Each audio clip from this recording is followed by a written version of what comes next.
So apparently I have 9 minutes to get everything in because I was looking at some of my YouTube data, and apparently my retention rate is about 9 minutes, which is pretty good. But of course, some of my videos are longer and some people watch all of the videos and some of you may check out after about 30 seconds. I don't know.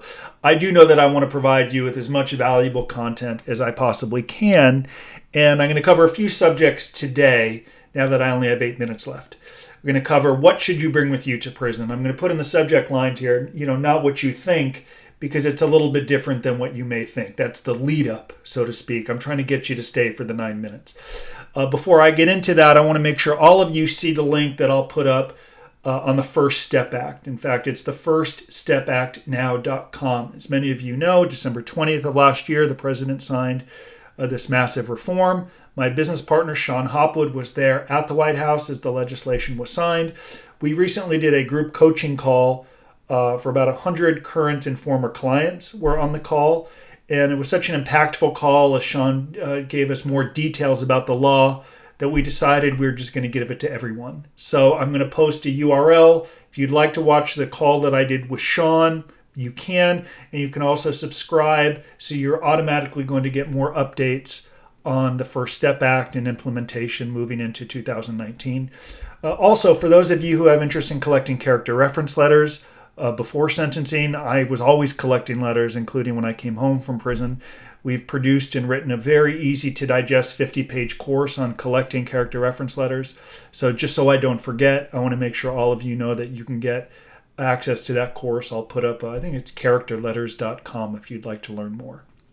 Okay, let's transition to this to this video. I have several clients this week surrendering to prison. And many of the questions are, what can I bring? What should I not bring? And all of that matters. So let me quickly get out of the way what I think you can bring and try to roll the dice. And then I'm going to get into the issue of it's not what you think. What you should bring. If you are married, you can absolutely bring a wedding band, presuming it doesn't have diamonds or look too expensive. I have a very basic wedding band. And a number of clients bring the wedding band in. Others don't, but you're able to bring a wedding band. You can absolutely bring your prescriptions and medications if you have them. I would bring a week to 10 days worth of prescriptions. Ultimately, they're going to transition you to medications within the prison. And just to be upfront, there is a chance that based on the medications or some medical issues that you may have, there's a chance that when you surrender, you could be held in the higher security institution for 2 or 3 days. So for example, Taft Federal Prison Camp is where I served time. Within a few hours, I made its way to the camp, but occasionally some defendants may be held over at the low to be checked out and assessed depending on their medications. But back to this video, you should absolutely bring prescriptions. You can bring a pair of glasses, preferably glasses that are not metal. You should bring the prescriptions for those glasses. It's not a great idea to say that, for example, if you have reading glasses, you probably don't bring the reading glasses in. They're not going to let them in. If you need the glasses to see at all times, you have a higher likelihood of getting the glasses in. So we have glasses, we have a wedding ring, you have prescriptions. You should bring your ID. When I surrendered to prison, I walked in with my wallet. I showed them my ID. As I wrote in Lessons from Prison, I tried to reach out and shake hands with the guard. My hand was out there for about 30 seconds. And I remember thinking, have I done something wrong? Then, of course, as I wrote in the book, the guard said, we don't shake hands with inmates. And it was that was a stark reminder that I was now in federal prison. But I walked in, I showed them my ID. I gave them my registration number, 444-99112. So make sure you know your BOP number. And I tried to get in with some money. Now, Taft Camp allows you to surrender with money, something that you should consider doing, even if you're not supposed to. What you can do is try to get in with $100 or a couple $100. Now, if someone's walking in with you, if they don't allow it, you can just simply hand the money back to your loved one along with your ID. Some clients also surrender with a birth certificate and passport and other things. I just went in with my ID and it was just fine. So I would try to get in with $100 or $200, even in a BOP facility. Sometimes they're cool. They'll let you bring it in. Sometimes they say that's a no-go. You just hand it back like I just said with your ID. and the cash to the person, whoever walked you in. Don't worry, it's an unassuming environment. You see a lot of people standing and walking around there while you're sitting to get processed. You're not going to be in handcuffs in front of them, so it's really not a big deal. Don't be freaked out if if you go in with your loved ones. It's really, I went in with my mom. She was a basket case regardless, but it was fine. It was totally cool. So you can try to go in with some money, understanding if they don't let you bring it in, give it back, and then go to Western Union or send it to the address in Iowa with your BOP number. Now, something that I did and a number of clients have done successfully. I was not successful. Some clients, I should say, have been successful. You could try to get in with a pair of shoes and a Timex watch. So, for example, a client of mine went to Lewisburg. And he said, what do you think? I said, well, try to go in with a pair of shoes. You have the budget. Buy a pair of shoes, $60, all white or all black. Buy the Timex watch. So we looked at the Timex watch that was on the commissary list at Lewisburg, bought it on Amazon, surrendered. This may be going back a year or so. Surrendered with shoes and the exact same Timex watch. And the guard let him get in with the guard let him. This is what happens when you have an infant son. I'm up all night sometimes. I'm tired, but I'm powering through it. The guard let him in. It's pretty cool. So it saved him $60 in the commissary. It saved him, $30 or $40 on the Timex watch. That right off the bat could cut into your commissary by nearly 25%. So he was able to get into it. Full disclosure, as I wrote in Lessons from Prison, do not surrender to prison with anything you are not prepared to lose. I tried to get in with the pair of shoes, didn't happen. I tried to get in with the watch, no chance. I joke it was dedicated to or donated to the Correctional Officers Trust Fund. I don't know where it went. I just know that I lost it and I never saw it again. So don't be prepared. Be prepared to surrender with stuff that you potentially could lose it. And some clients say, I can afford the $100 for the shoes and watch, and others say I'm not going to roll the dice. That's a lot of money, and I get it. I'm just advising you in this video what you should surrender to prison with. This is a general 8 to 10 minute overview. In fact, I only have 9 minutes. How far? Oh my God, I'm already more than 7 minutes. That means after 9 minutes, you're going to jump off. Okay, so you're only going to get the majority of it. Now, why did I say not what you think? Let me tell you what all of you have to surrender to prison with, and which I'm frankly as passionate about as anything. You have to surrender with the right attitude.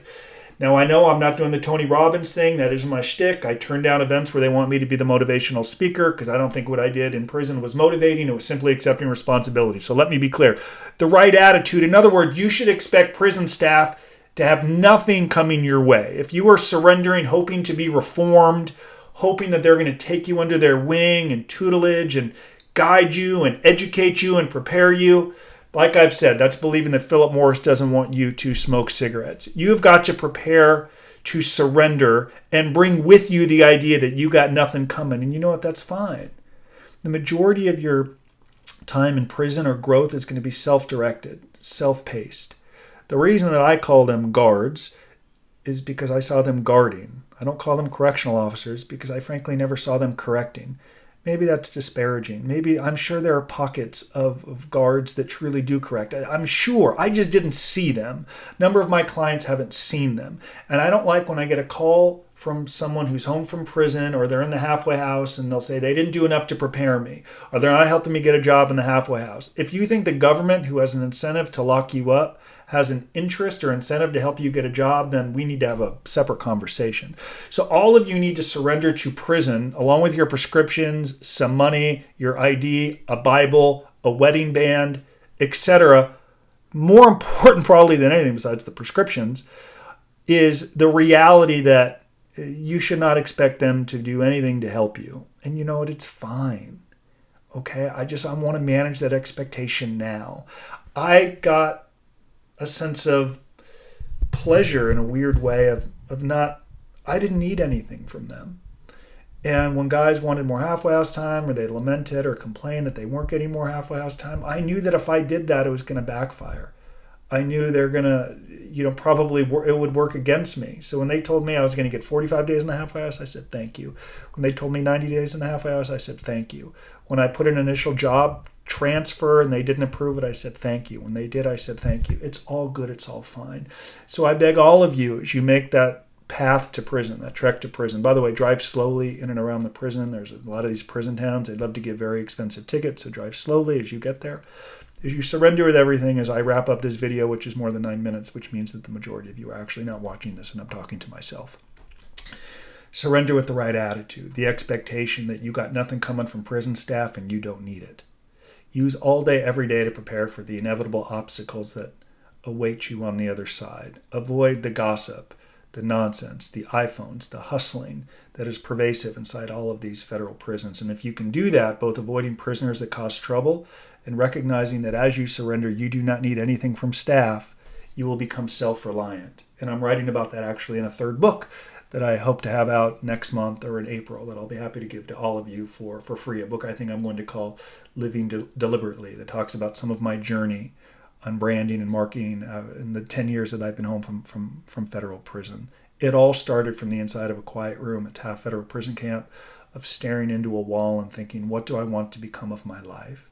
How can I become better than some bad decisions that I made? How can I make my parents proud of me? How can I create a new record that people can judge me by? How can I build a new record as a law-abiding citizen? How can I do it authentically, etc.?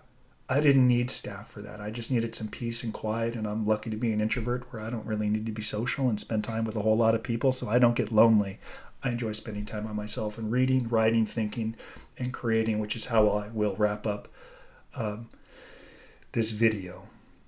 That's all I got for today. Again, if you want to learn more about the First Step Act, click that or go to that URL. If you have interest in our character reference letter course, you should check out that URL as well. And I'm actually going to be performing a whole series of videos. I filmed a couple of them already on how to create and craft a best-in-class or perfect character reference letter at sentencing, but also when you come home from prison. And I share some specific examples of letters that I had created when I was home from prison and how it helped me and continues to help me. Okay, y'all, hope you found value in this video. Did I just say y'all? Talk to y'all soon. I said it again. Thank you very much for watching. I know you're all busy. Bye-bye.